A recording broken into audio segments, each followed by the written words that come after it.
नमस्कार, स्वागत है आपका संवाद 365 देख रहे हैं। अब आपके साथ मैं हूं दिग्विजय सिंह चौहान। टॉप 5 में आपका स्वागत है। टॉप 5 में जिन 5 बड़ी खबरों पर नजर डालेंगे, सबसे पहले नजर उनकी सुर्खियों पर। उत्तराखंड में लगातार जारी है बारिश का दौर। पहाड़ों में कई सड़कें बंद, अगले 2 दिन भी बारिश का अलर्ट। बारिश के चलते देहरादून में सतोवाली घाटी में टूटा नदी के किनारे का पुश्ता, दर्जन भर मकान हुए ध्वस्त। अब ब्लॉक से लेकर कमिश्नरी तक सभी अधिकारी सुबह 2 घंटे सुनेंगे लोगों की समस्याएं, मुख्य सचिव ने जारी किए आदेश।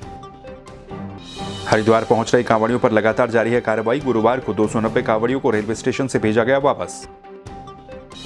टोक्यो ओलंपिक के 8वें दिन भारत के लिए खुशखबरी। बॉक्सिंग में लवलीना बोगोरिन ने मेडल किया पक्का, सेमीफाइनल में बनाई जगह।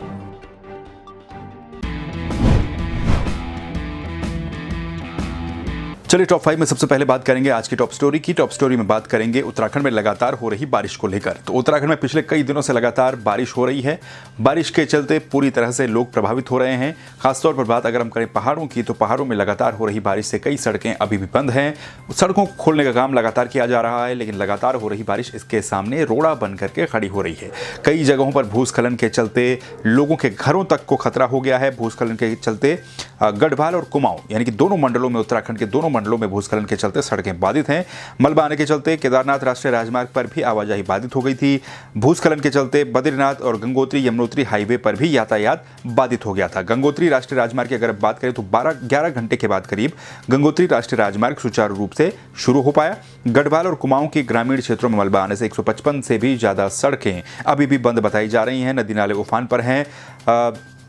गुरुवार को जबकि अगर हम बात करें तो नदियों के जलस्तर में थोड़ी सी कमी जरूर आई है, क्योंकि कुछ जगहों पर बारिश थोड़ी सी रुकी हुई देखने को मिली थी। लेकिन इसके अलावा बात करें कुमाऊं की नदियों की, तो कुमाऊं की नदियों में उफान लगातार जारी है। वहां की नदियां उफान पर हैं, वहां कोई कमी नहीं है। इसके अलावा भी अब अगर हम बात करें आगे किस तरीके से मौसम रहने वाला है, क्योंकि अभी भी कई सड़कें बंद हैं, कई गाँवों को खतरा हो गया है। भूस्खलन जगह जगह पर लगातार जारी है। आने वाले 1-2 दिन एक बार फिर से मौसम विभाग की तरफ से बारिश के लिए अलर्ट जारी कर दिया गया है। मौसम विभाग का कहना यह है कि करीब 2 अगस्त तक उत्तरकाशी, देहरादून, टिहरी, पौड़ी, नैनीताल, पिथौरागढ़ और बागेश्वर जिले में भारी बारिश की संभावना जताई जा रही है। इसको देखते हुए ऑरेंज अलर्ट जारी कर दिया गया है। शनिवार और रविवार के लिए देहरादून, नैनीताल, बागेश्वर, पिथौरागढ़ में येलो अलर्ट जारी कर दिया गया है। तो यानी कि बारिश अभी भी कम नहीं होगी, लोगों की मुश्किलें कुछ दिन और बढ़ सकती हैं। चलिए बात करेंगे बारिश के चलते जो नुकसान हुआ उसके बारे में। दरअसल देहरादून में बारिश गुरुवार को थोड़ी सी कम जरूर देखने को मिली, लेकिन इसके बावजूद भी जो देहरादून की नदियां हैं, चाहे वो बिंदाल नदी हो, रिस्पना नदी हो, जो कि बरसात के समय में जिनमें काफी ज्यादा पानी आ जाता है, काफी ज्यादा उफान पर वो होती हैं, इससे भी लोग प्रभावित हो रहे हैं। देहरादून की अगर हम बात करें तो बिंदाल नदी का जलस्तर अभी भी लगातार बढ़ता ही जा रहा है। गांधीग्राम स्थित जो सतोवाली घाटी है, सतोवाली घाटी में बिंदाल नदी के इस जलस्तर के बढ़ने से लोग वहां पर प्रभावित हुए हैं। तो देहरादून की सतोवाली घाटी में बिंदाल नदी में जो उफान आया है, उससे जो नदी के किनारे का पुश्ता था, पुश्ते का हिस्सा टूट गया। पुश्ते का हिस्सा टूटने के चलते करीब 1 दर्जन मकान यहां पर ध्वस्त बताए जा रहे हैं। ये तस्वीरें भी सामने आई हैं। इन तस्वीरों में देखा जा सकता है किस तरीके से नुकसान यहां पर हुआ है। तो करीब 1 दर्जन से ज्यादा मकान जो हैं वो यहां पर प्रभावित बताए जा रहे हैं, जो कि ध्वस्त हुए हैं। इसके अलावा करीब 50 मकानों को भी काफी नुकसान इसमें हुआ है, क्योंकि जो बिंदाल नदी से सटा हुआ जो पुश्ता था वो ढह गया और उसके चलते कुछ मकान इसकी जद में आ गए हैं। हालांकि किसी के जनहानि की कोई घटना यहां से फिलहाल सामने नहीं आई है। कई मकान ऐसे हैं जहां पर की दीवारों में क्रैक्स आ गए हैं, फर्श टूट गए हैं। पुलिस प्रशासन राहत बचाव काम करने के लिए मौके पर पहुंचा। एहतियातन प्रशासन ने आसपास के कई मकानों को यहां पर खाली करवाया है और अलग अलग जगहों पर इन लोगों को शिफ्ट कर दिया गया है। तो कुछ अधिकारी और राजनीतिक दलों के नेता या फिर जो जिम्मेदार लोग हैं वो भी वहां पर देर रात को पहुंचे। उन्होंने भी मौका मुआयना किया क्या कुछ वहां पर स्थिति है। तो सतोवाली घाटी में बिंदाल नदी के जलस्तर के चलते जो पुश्ता था वो ढह गया। इस पुश्ते के ढहने से करीब 1 दर्जन मकान इसकी चपेट में आ गए हैं, ध्वस्त हो गए हैं। 30, 40, 50 मकान और हैं जिनको कि खतरा हुआ है, जिन पर क्रैक्स पड़ गए हैं और एहतियातन वहां से लोगों को निकाला गया है, सुरक्षित जगहों पर भेजा गया है। तो चलिए अब बात कर लेते हैं उत्तराखंड की अफसरशाही से जुड़ी हुई खबर की। उत्तराखंड के मुख्य सचिव ने एक आदेश जारी किया है। इस आदेश में जो अधिकारी हैं उनको सख्त हिदायत दी गई है। दरअसल मुख्यमंत्री ने भी इस तरह के कुछ निर्देश दिए थे, जिसके बाद मुख्य सचिव ने ये आदेश जारी कर दिए हैं। आदेश में क्या लिखा है वो हम आपको बता देते हैं। तो राज्य में जो ब्लॉक स्तर है, ब्लॉक स्तर से लेकर और कमिश्नर स्तर तक यानी कि कमिश्नरी के लेवल तक के जो भी अधिकारी हैं वो हर दिन सुबह 10 बजे से लेकर 12 बजे तक सिर्फ और सिर्फ अपने दफ्तरों में अनिवार्य रूप से बैठेंगे, अपने दफ्तरों में में बैठ करके वो पूरे समय यानी कि 2 घंटे लोगों की समस्याओं को सुनने का काम करेंगे। इन 2 घंटों में यानी कि 10 से 12 बजे तक ना कोई शासकीय काम होंगे, ना कोई सरकारी बैठकें होंगी। सिर्फ और सिर्फ अधिकारियों को ब्लॉक स्तर से लेकर और कमिश्नर स्तर तक लोगों की समस्याओं को सुनना होगा। इसके अलावा इस दौरान कोई सरकारी बैठक नहीं होगी, साफ कहा गया है। मुख्य सचिव डॉक्टर एस.एस. संधू ने गुरुवार को सभी अधिकारियों को इस संबंध में आदेश जारी कर दिया है। ये भी कहा है कि यदि इस वक्त किन्हीं अपरिहार्य कारणों से किसी अधिकारी को बाहर जाना पड़े तो वो इसकी वैकल्पिक व्यवस्था कर की जाएंगी। यानी कि वो जन सुनवाई, वो लोगों की समस्याओं को सुनना, वो तब भी खत्म नहीं होगा अगर कोई अधिकारी किन्हीं कारणवश वहाँ पर नहीं होता है, बाहर जाना पड़ता है, तो उसके लिए भी उन्हें एक व्यवस्था करनी पड़ेगी, वैकल्पिक व्यवस्था करनी पड़ेगी। तो ये कहा गया है इस आदेश में, और ये आदेश जारी किया गया है इसलिए ताकि लोगों की समस्याओं को सुना जाए, उनकी समस्याओं का समाधान तय समय पर हो सके। ब्लॉक स्तर से लेकर और कमिश्नरी लेवल तक सभी अधिकारी जो भी हैं वो 10 बजे से लेकर हर दिन और 12 बजे तक सिर्फ और सिर्फ लोगों की समस्याएं सुनेंगे, लोगों से मिलेंगे। अगर बाहर जाते हैं तो वैकल्पिक व्यवस्था इस मामले में करनी होगी। चलिए अगली खबर में बात करेंगे कांवड़ यात्रा को लेकर। उत्तराखंड में कांवड़ यात्रा को प्रतिबंधित कर दिया गया था। इसके बाद से ही लगातार आपको हम खबरें दिखा रहे हैं कि हरिद्वार में जो कांवड़िए पहुंच रहे हैं, मनाही के बावजूद भी, प्रतिबंध के बावजूद भी उनके साथ क्या किया जा रहा है।